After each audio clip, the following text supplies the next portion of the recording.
Wednesday, March 23rd, 2022. In the Pledge of Allegiance?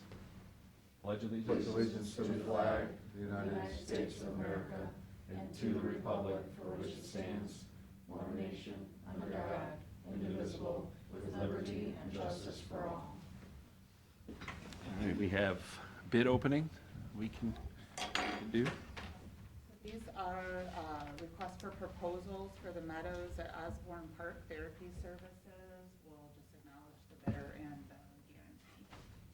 The first one is from Health Pro Heritage out of Hunt Valley, Maryland.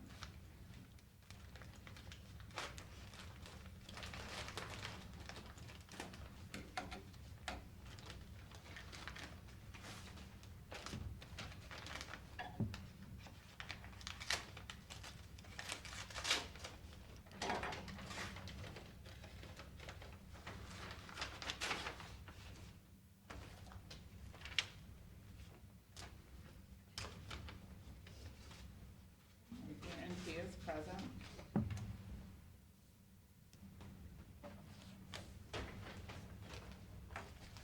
The second proposal is Absolute Rehabilitation, North Canton, Ohio.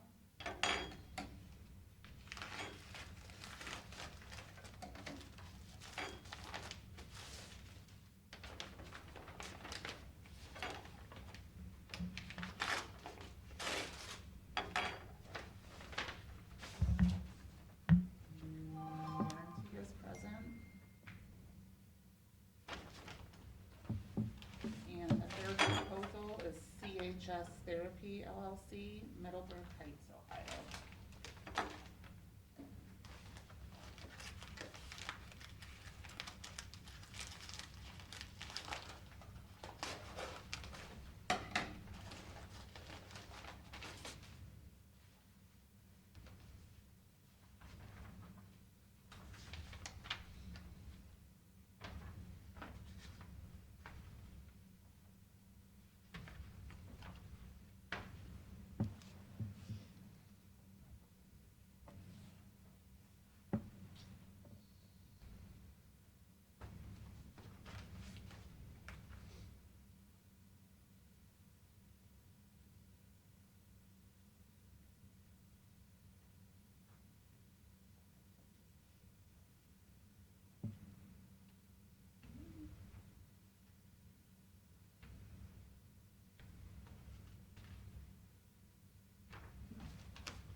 In the envelope.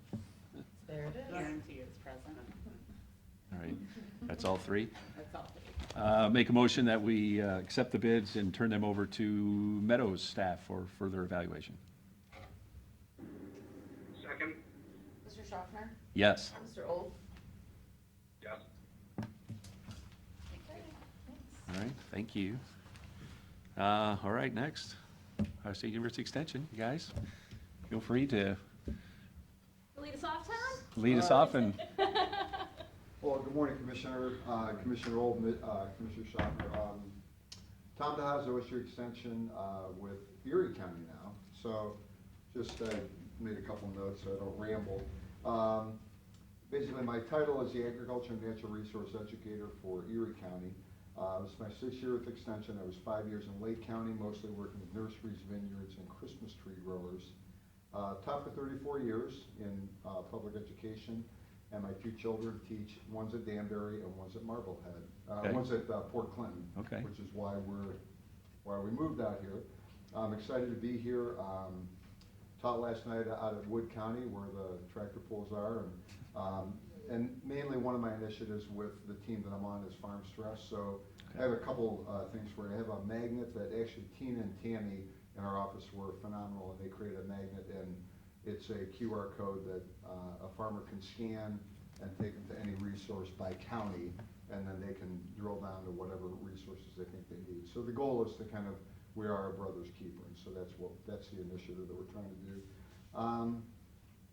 The second thing that I'm kind of tasked with is spotted lanternflies, an invasive pest that was found in Amherst about 3 weeks ago. And its favorite host is Tree of Heaven. Its second favorite is grapes. so that's bad Oh, for those yeah. people that like to drink wine, which I am one of them. And then the third, and it was found in Philadelphia, but it's made its way across with the railroad tracks and that type of thing. I do a lot of writing for Buckeye Yard and Garden, and both for home horticulture and then commercial hort. Background, I taught hort for 4 years in Mentor, did a design build landscape business for 15, worked with Christmas trees for about 19 years, have garden center experience, as was a caretaker for an estate in Wade Hill, and then before I started with Extension, I worked for Klein Nursery in inventory. So I'm happy to see that we have a Cornelian cherry dogwood that's beginning to come into bloom, which is one of the first signs of spring. So the yellow tree that's outside is kind of nice to see that. So excited to be here. Have done just a little bit in the 2.5 months I've been here, but visited Chef's Garden last week, Corso's last week, pretty phenomenal places, and you know, have a relationship with Willow Way Nursery because we worked with them when I was with the nursery growers in Lake County. And then, you know, I have reached out to the City of Huron and Sandusky. They're both trying to do these street tree initiatives, so trying to be a resource for them. And my goal is really commercial horticulture. The community horticulture piece, I try to use my master gardeners as a conduit. And we started training class tonight with 17 interns. So excited to be here. I don't know if you guys got any questions for me. Awesome. Or... No, I appreciate you picking us and coming this way and helping us out. Sounds like you're going to be a big asset for us. Yeah, you know, we appreciate your support with Extension, so we can't do what we do without your support, so thank you. Outstanding, Okay. absolutely. One thing, our Meadows Nursing Home is looking to kickstart sort of a gardening initiative that they used to have out there, so that might be something Okay. you want to All right. circle back on Sure. and see what kind of resources you might be able to provide to them. Okay. Thanks. Okay, very good. Thanks, Tom. Yeah, thank you for coming on. I'll stop down and. All right, yep, you're welcome anytime. Who's next? Next, Susan? Yeah, any, I'm Susan Shipley, and I'm the SNAP Ed Program Assistant. And SNAP Ed Program is the education branch of SNAP benefits, also known as food stamps. And we do not mandate nutrition education for people who receive food stamps, but that is our target audience. Also people who receive other food assistance benefits. So they may use the food pantry, they may have WIC benefits, they may live in low-income housing. So those are our audiences. Everyone is welcome though at our programs, but ideally 50% of our audience at each site will be that low-income demographic. I've been here for 7 years, and the first 5 I also covered Huron County. So now I'm strictly assigned to Erie County, and we work with everyone from preschoolers through senior citizens. So in the same day, I might have a program at Head Start, and then I might finish with a program at Harborview downtown. So could be even the same topic, but we just have to shift gears for the audience. And what we like to teach is healthy eating, and also shopping and physical activity on a budget, or ideally for free. So we try to point out all those resources and give people some practical experience. We do cooking demos during a lot of our programs, and it could be as simple as just cutting up some strawberries. Some people haven't done that before, so we just give that introduction. Some of our folks are more advanced and, you know, want to do knife skills and things like that. We have a set of child-safe safety knives that we take to all of our programs. And all of our programs are free. All the literature, all the cooking demonstrations that we do are all available at no charge for the audiences. And we have hopefully some partnerships coming up with Ability Works in Sandusky and do some programming there. And of course, we can also program here at our building down on the lower level. And then we're going to be, I think, doing some projects with Second Harvest in Lorraine. They're working with BGSU Firelands on some initiatives. outstanding. Thank you. Thanks for the update. All right. First of all, thank you so much for taking some time to Sure. hear from us. So my name's Jessica George. I've been here in Extension for 3 years, and other than very briefly meeting you and Mr. Old Right. this summer at the CAP show, I Yes, don't think I've yes. had the chance to meet you. So thank you so much for taking a few minutes. I work in the 4-H department with Mary Beth Albright and Angie Holmes, but my role is just a little bit different than theirs, I think. When I came on 3 years ago, so my background is actually in education and youth work. I spent 8 years working in youth ministry locally here at the chapel. Okay. But I came on and my goal was to expand the reach of 4-H. 4-H was very impactful for me as a kid, but I think we can all see that the demographic of kids that program is reaching has shrunk over the years. So my vision has always been to make an impact in the community where I live. So I wanted to take what I know is a great program and expand it out. So a lot of the stuff I've been doing over the last 3 years has been working to collaborate with youth organizations that are already here in our county. My main focus has seemed to be, I do other things, but a lot of what I do is through STEM education. Mostly because I believe that is a great avenue for kids to learn both skills that are good for them in the workforce. I want them to be exposed to career opportunities that may spark their interest, but also it's just such a great avenue for teaching kids those soft skills like problem solving and collaboration. So this year, I had an ongoing partnership with Perkins, and we, at their elementary school, we did a STEM club that's gone all year long, and the kids have been able to experience that. The groups have been 7 weeks. So we've done 7 weeks, and then we get a new group of kids in. But we've had over 100 kids in their building go through that program. Great. So that's been a really exciting one. Over the summer, we'll also have a partnership with the Sandusky Rec Program to be teaching kids some videography skills.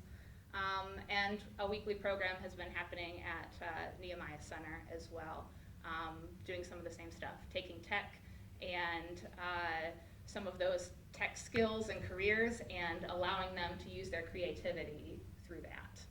So giving them an opportunity there. For me, it's been really important. I said the goal was all about access. So for me, it's been really important to break down barriers. So I've tried really hard to make all of our programs free of charge. I've been very grateful to get a few grants over the 3 years. One is a large partnership with Apple, where they've actually given us, we have 27 iPads now and a set of robots that we use with the kids. So yeah, it's been really exciting. If you'd ever like to see, stop down. I can show you some of the robots that we use with them to teach some of those very basic coding skills, but also collaboration and problem solving. So thank you again for taking the time to hear from us. Sometimes we kind of get lost in all of our own worlds, but I know we really appreciate the support you've continued to give Extension. And we believe we're doing some good work here in the community. So thank you for continuing to support Well, it. thank you, Jessica, Susan, and Tom. Thanks so much for stopping by today, but for sharing what you do and your outreach, whether it's 4-H or otherwise. You guys are making a difference. So we definitely appreciate what you're doing, what you have been doing, and what you can continue to do. And you get those kids excited and help that process. And as you mentioned, kind of get community friendly all the way around. That's huge. We really, really appreciate that. So thank you. How many kids are in 4-H this year? That's a great question, and I should know that. However, I do not. Like I said, a lot of the work that I do is with community and school partnerships. So to give you, our enrollment season is actually going on right now. So April 1st is our enrollment deadline. But we would be happy to give you the numbers from last year or what we anticipate for this year if you'd like. Yeah, if you would do that, that'd be great. Yeah, I can. I will have. Tammy is probably the one that can find that information most easily. But yeah, we'll make sure to send that over. Perfect. Well, thank you all for coming out. We appreciate it. Appreciate all you do. Okay, thanks, guys. We have our vast audience here. Anybody wishing to speak to us at all? No takers here? Nothing. Nothing coming on. All right, well, thank you, guys. Did you check the overflow room? I haven't peeked in there just yet, but I think we have a word out in case anybody would like to come in there. They're certainly welcome. Okay. All right, well, you guys don't have to stick around. We just have a little bit more official business that we're going to deal with here. First off, I'll have a motion. I'll entertain a motion I'll make the motion to cancel our following meetings in April and in May, and I'm just going to give the dates. In April, the 4th, the 7th, the 11th, the 14th, the 18th, the 20th, the 25th, 27th, and 28th. That's one motion for April. Mr. Schaffner? Yes. Mr. Old? Yes. And now a motion to cancel the following meetings in May, May the 5th, the 9th, the 12th, the 16th, the 19th, 23rd, 26th, and 30th. Second. Mr. Schaffner? Yes. Mr. Old? Yes. And now a couple of resolutions. Motion to approve resolution of the Board of Commissioners for the purpose of declaring certain Erie County equipment surplus and ordering same to be sold by internet auction. Second. Mr. Schaffner? Yes. Mr. Old? Yes. Move for adoption resolution of Board of Commissioners for the purpose of declaring certain items surplus and ordering same to be discarded or salvaged. Second. Mr. Schaffner? Yes. Mr. Old? Yes. Move for adoption resolution of Board of Commissioners for the purpose of executing payment of then and now certification. Second. Mr. Schaffner? Yes. Mr. Old? Yes. That's all the resolutions we have. Anything else for the good of the order today? All right, I'll make a motion to adjourn. Second. Mr. Schaffner? Yes. Mr. Old?